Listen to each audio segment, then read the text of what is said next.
예. 우리가 이제 9월 마지막 주를 맞이하고 있습니다. 이제 무더운 여름이 지나고 이제 결실의 가을에 접어드는 것 같습니다. 길에 나가보면 햅쌀을 파는 모습도 들어볼 수 있고, 이제 결실의 계절 가을이 되었구나, 그런 생각을 해봅니다. 또 우리 인생도 한 해가 마무리 되어 가면서 한번 올 한 해를 돌아보고 나의 삶을 돌아볼 때가 있습니다. 나는 지금까지 살면서 내 뜻대로 다 되어서 참 행복하다, 그런 고백을 하는 사람은 아마 한 명도 없을 것입니다. 그 말은 무슨 말이냐면은 실패를 경험해 보지 않는 사람은 한 명도 없다, 그렇게 말씀드릴 수 있습니다. 저번에도 말씀을 드렸지만 사람은 하루에 150번의 크고 작은 선택과 결단을 한다고 합니다.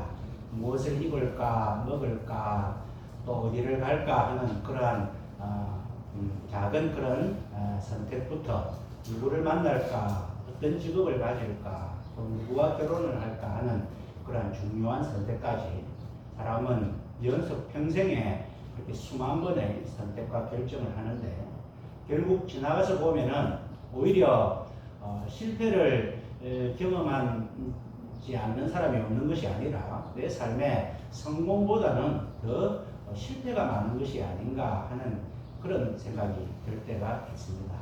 왜 인생은 실패를 합니까? 인생은 다 한 번뿐이기 때문입니다.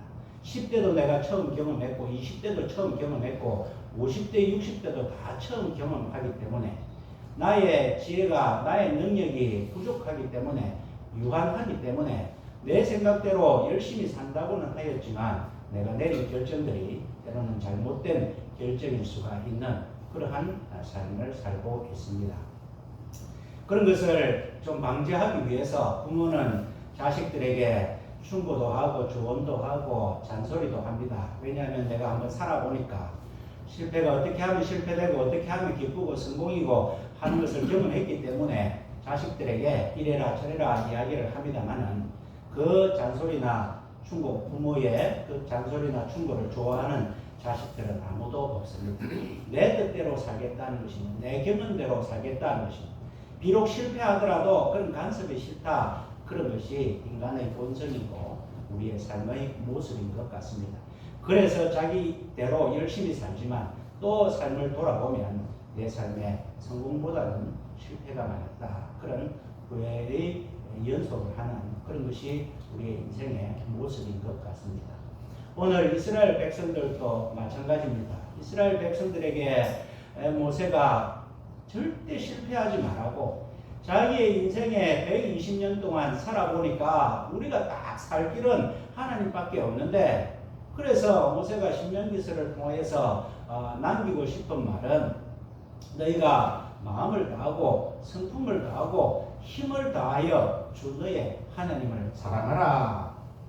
또 너희가 여호와 보시기에 정직하고 선량한 일을 행하라. 또 하나님의 주신 모든 율례와 법도를 지키라. 그러면 너와 내 자손이 하나님께서 주신 그 땅에서 영원히 살 것이다. 그런데 만일 너희가 하나님 여호와를 잊어버리고 다른 신을 쫓아 그들을 섬기며 그들에게 절하면 너희가 정령이 멸망할 것이라.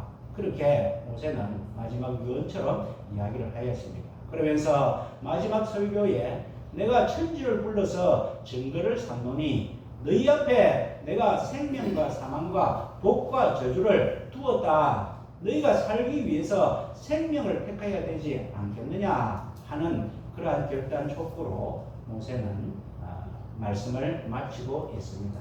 모세의 삶을 돌아보니까 자기의 삶도 성공보다는 실패가 많았고 하나님 앞에 불순종이 많았고, 그래서 너희는 그 땅에 들어가서 새로운 나라, 새로운 백성으로 하나님의 복을 받고 살기를 원하는데, 그렇게 하려면은 너희 앞에 복과 생명과 사망이 놓여 있으니까 너희가 살기 위해서 생명을 택하라.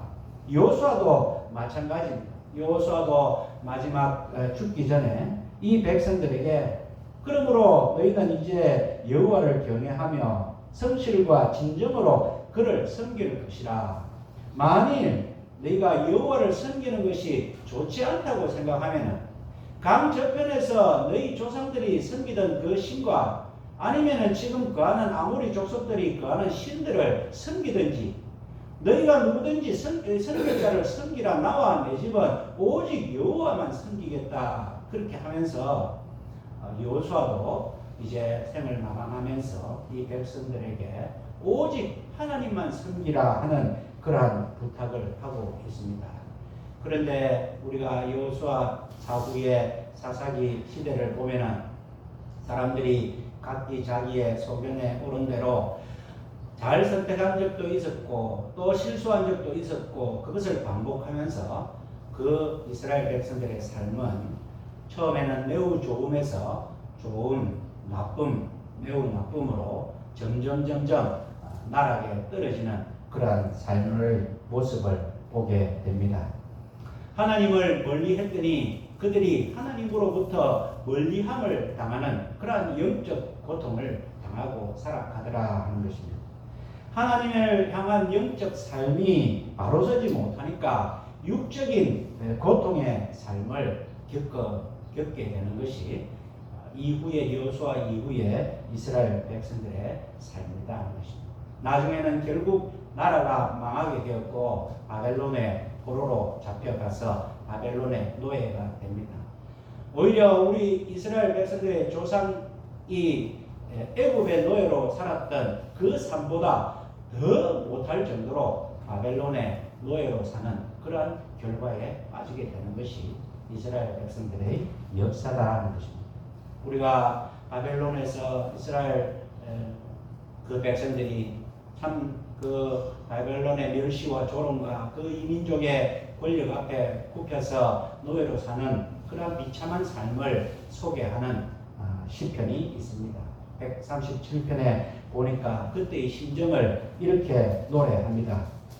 우리가 바벨론의 여러 강변 거기에 앉아서 시온을 기억하며 울었도다. 그 중에 버드나무에 우리가 수금을 걸었나니 이는 우리를 사로잡은 자가 거기서 우리에게 노래를 청하며 우리를 황폐케 한 자가 기쁨을 청하고 자기들을 위하여 시온의 노래 중 하나를 노래하라 함이로다. 우리가 이방 땅에서 어찌 여호와의 노래를 부를까? 참나한 심정을 노래하고 있습니다. 우리를 사로잡은 자가, 우리를 압제한 자가 우리를 조롱하면서 내가 박수를 쳐줄 테니까 너희가 하나님의 노래를 한번 불러봐라. 우리의 술자리를 한번 유희를 즐겁게 해봐라. 그런 조롱을 하는데 우리가 이방 땅에서 어찌 여호와의 노래를 부를 수 있겠느냐. 그래서 우리가 수금을 타지 못하고 버드나무에 수금을 걸고 강을 바라보면서 한없이 울었다. 이것이 당시에 이스라엘 사람들의 삶의 대환이다 하는 것입니다. 하나님을 예배해야 되는 시온의 노래, 하나님을 찬양하기 위해서 만든 시온의 노래가 하나님을 모르는 자들의 유의를 돕는 노래를 부르는 것이 우리가 어찌 차마 부를 수 있겠느냐. 그런 참나한 심정을 노래하고 있습니다. 우리가 하나님을 믿는다고 하면서도 우리가 삶을 살아야 되기 때문에 때로는 믿지 않는 자들에게 욱신거릴 때도 있고 그들에게 빌붙을 때도 있고 때로는 하나님 잠시 눈을 감아 주십시오 하면서 세상에 붙어서 산 적도 있고 그들에게 뭔가 도움을 청하려고 했는데 그들이 조금 도와주지만은 술 한잔 먹고 우리가 숟가락 젓가락으로 박자를 맞춰줄 테니까 찬송가를 한번 불러봐라. 찬송가를 한번 멋들어지게 간드러지게 한번 불러봐라. 그런 대우를 받을 때에 어찌 우리가 이방인들 앞에서 여호와의 노래를 부를까? 그런 삶을 우리가 살고 있지는 않는가?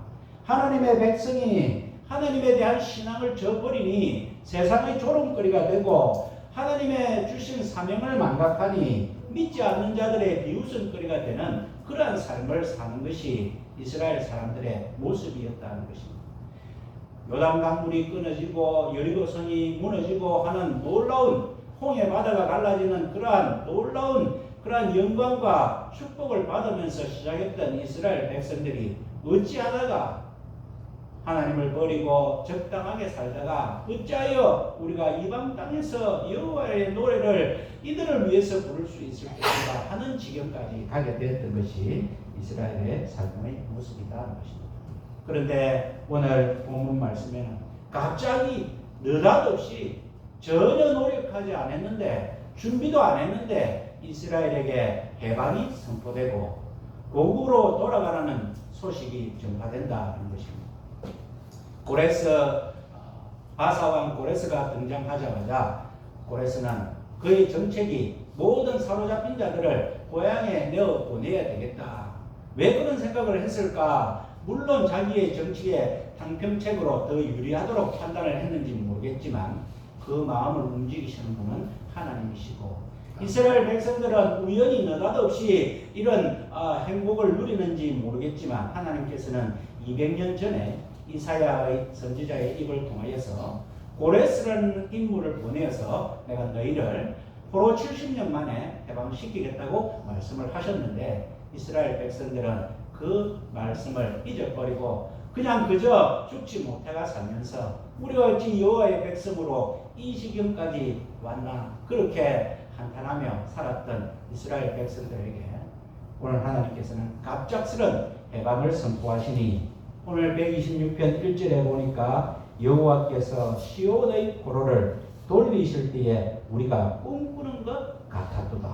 세상에 이런 일이 일어나다니 어찌 이런 일이 일어날 수 있는가 지금 그거를 노래하고 있다.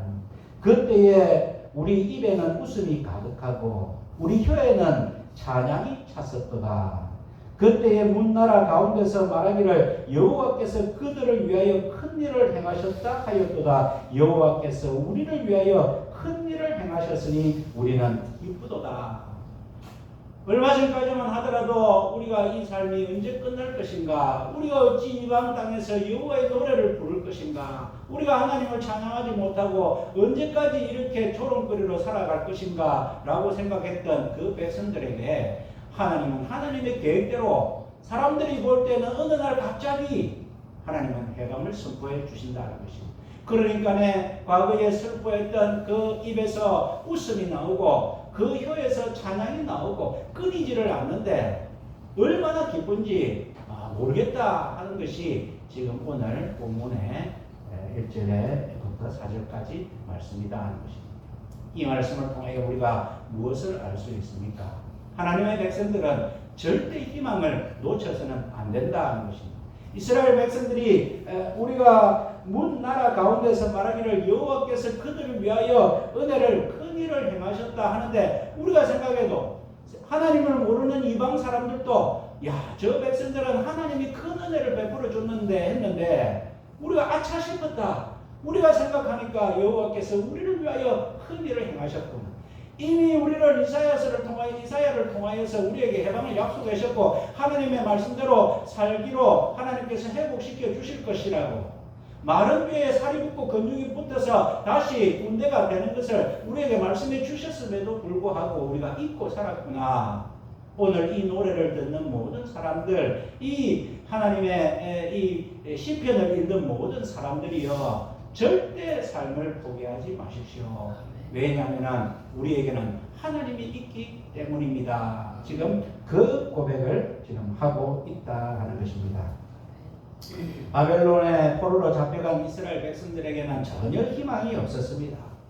그리고 그들에게는 이 상황을 바벨론을 대항할 힘도 없었고 조직도 없었고 아무런 움직임을 할 엄두가 없었습니다. 그들에게는 언제 다시 고국으로 돌아갈지 희망도 없었습니다. 그러나 하나님께서는 한순간에 그들에게 희망을 불어주셨다는 것입니다. 사람의 눈으로는 절대 희망이 없지만 하나님의 눈에는 절대 희망이 있다 하는 것입니다. 예수님의 십자가가 그 끝판입니다. 그 예수님의 십자가는 무기력, 죽음, 절망의 표본이었습니다. 세상 사람들이 볼 때는 자기가 신의 아들이라고 하더만은 꼴 좋다. 죽으면 끝나네. 십자가에서 내려오지도 못하고 자기를 따르는 무리들은 다 도망가고 저기 많은 비참함이냐. 예수님의 십자가는 세상 사람들이 볼 때에 절망이었고 죽음이었고 무기력이었습니다. 모든 것이 끝나는 한순간이라고 생각하겠지만 하나님은 그 순간에 절대 인간의 절대 절망을 절대 희망으로 바꾸시는 분이 바로 하나님이시다 하는 것입니다. 그 예수님의 십자가의 죽음을 통하여 하나님께서는 부활이라는 새로운 놀라운 선물을 우리에게 주셨다. 인간이 보기에는 불가능한 것 같아도 하나님 보기에는 불가능이 없고 하나님의 계획하신 대로 하신다 하는 것을 오늘 이 말씀을 통하여 우리가 깨닫게 됩니다. 벙어리 귀신 들린 아들을 데리고 예수님께 나온 아버지가 예수님 할 수 있으면 우리 아들을 좀 고쳐주시오 할 때에 예수님께서는 할 수 있거든이 무슨 말이냐, 믿는 자에게는 능치 못할 일이 없다, 그렇게 말씀을 하셨습니다. 요한 1서 4장 4절에 자녀들아 너희는 하나님께 속하였고 또 저희를 이기었나니 이는 너희 안에 계시니가 세상에 있는 이보다 크심이라. 자녀들아 절망하지 마라, 걱정하지 마라. 지금 뭐를 하고 있느냐, 왜 울고 있느냐, 왜 포기하고 있느냐. 하나님께서 너희 안에 계시니가 이 세상을 이겼다, 마귀를 이겼다, 모든 어려움을 극복하였다. 너희 안에 계시니가 세상에 있는 이보다 훨씬 크고 능력이 있으신 분이다, 그렇게 말씀을 하고 계십니다. 예레미야서 32장 27절에 나는 여호와여 모든 육체의 하나님이라 내게 능치 못할 일이 있겠는가. 우리가 생각하기에는 때로는 안 풀리고 때로는 절망이고 때로는 내 삶의 앞이 캄캄 막혀도 하나님이 계시기 때문에 우리가 먹구름이 잔뜩 끼었을 때, 비가 올 때는 참 지내기가 힘들고 어렵지만은 우리가 눈을 들어서 보면 먹구름 위에는 하늘이 있고 해가 비치고 있는 것을 우리가 깨달을 때에 인간의 눈에는 먹구름이 그렇게 힘들고 나를 괴롭히고 좌절하고 포기하게 만드는 건지는 몰라도 하나님께서는 그 먹구름 위에 밝은 태양을 늘 준비하시는 분이 하나님이시다 하는 것입니다. 내게 능치 못할 일이 있겠느냐. 고레스의 마음을 움직이시는 분은 하나님이십니다. 그 마음 하나 움직이니 모든 포로로 잡힌 자들을 다 돌아가라 하는 한순간에 은혜를 베풀어 주시는 것이 바로 하나님이시다 하는 것입니다. 그들은 불과 얼마 전까지 우리가 이방 땅에서 이렇게 조롱을 당하고 어찌 우리가 여호와의 노래를 이방 땅에서 부를 수 있겠느냐 했지만 하나님께서 한순간에 상황을 바꾸시니 우리의 입에는 웃음이 가득하고 내 혀에는 찬송이 가득하도다, 좋아서 죽겠다, 그렇게 고백하는. 그러니까 이스라엘 백성들이 노래하는 오늘 시편 126편의 핵심 주제는 어째 우리에게 이런 일이 일어나는가, 바로 그거다. 어째 우리에게 이런 일이 일어나는가. 하나님은 하나님의 백성들이 살 때에 하나님의 말씀대로 살면, 하나님을 떠나지 않으면 우리의 삶에서 어째 이런 일이 일어나노 하는 일들을 연거푸 보여주시고 싶어하는 것이 하나님의 마음이다 하는 것입니다. 내 삶을 돌아보면 돈이 없고 건강도 약하고 도와줄 사람도 없고 조건도 약하고 아는 것도 없고 지식도 없고 내가 뭘 하겠나 하지만은 하나님께서 우리가 하나님께 딱 매달려서 우리가 희망을 포기하고 하지 않으면은 살다 보니까 어째 이런 일이 나에게 있느냐, 그런 것을 하나님은 보여주실 계획이 다 있으신 분이다 하는 것입니다. 우리가 그 믿음에서 떠나서 내 힘으로 하려고 하다 보니까 실패와 좌절의 연속이지만 그 가운데서 하나님을 붙잡고 하나님을 향한 희망을 놓지 않을 때에 우리의 삶은 늘 기쁘고 감사하고 하나님 주시는 승리를 맛볼 수 있다 하는 것입니다. 하나님의 백성들은 희망을 버리지 않아야 될 뿐만 아니라 오늘 말씀에 보니까 오늘 읽은 말씀에 5절 6절 눈물을 흘리며 씨를 뿌리는 자는 기쁨으로 거둔다. 울며 씨를 뿌리러 나가는 자는 정녕 기쁨으로 단을 가지고 돌아온다. 씨를 뿌리라는 것입니다. 우리가 희망을 포기하지 않을 뿐만 아니라 하나님 앞에 우리가 가진 달란트를 가지고 열심히 씨를 뿌려야 됩니다.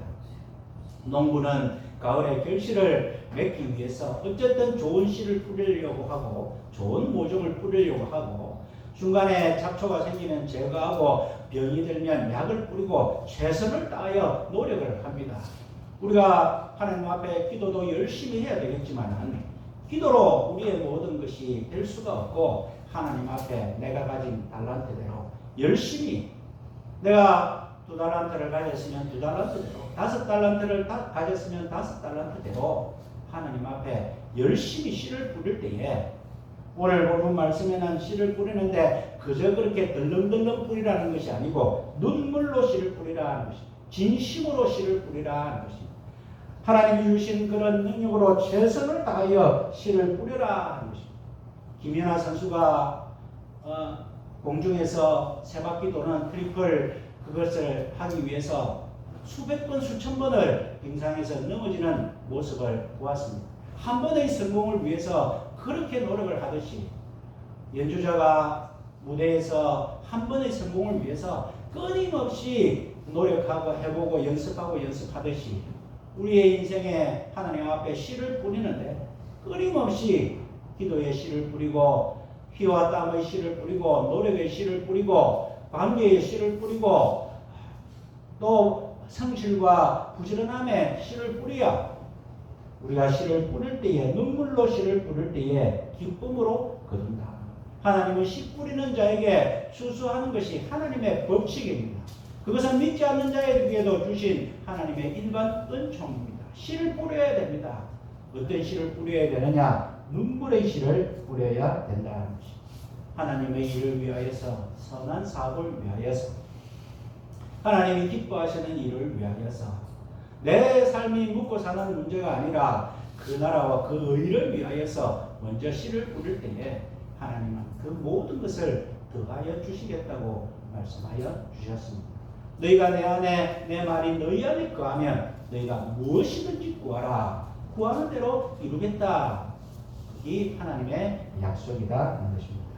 우리가 어떻게 살아야 될 것인가. 이제 가을의 추수의 계절 내 삶을 돌아보면 내 생각이 너무 많아서 내가 선택한 것이 내 기준으로 선택한 것이 너무 많아서 후회가 되고 아픔이 될 때가 많이 있지만 이후로는 하나님 앞에 더 좋은 결실을 위해서 눈물로 진정으로 하나님 앞에 씨를 뿌리고 하나님을 바라봄으로 결단코 낭망하지 않으며 하나님만을 의지하며 살아가시는 저와 여러분들의 믿음의 승리의 삶이 되시기를 주님의 이름으로 축원드립니다.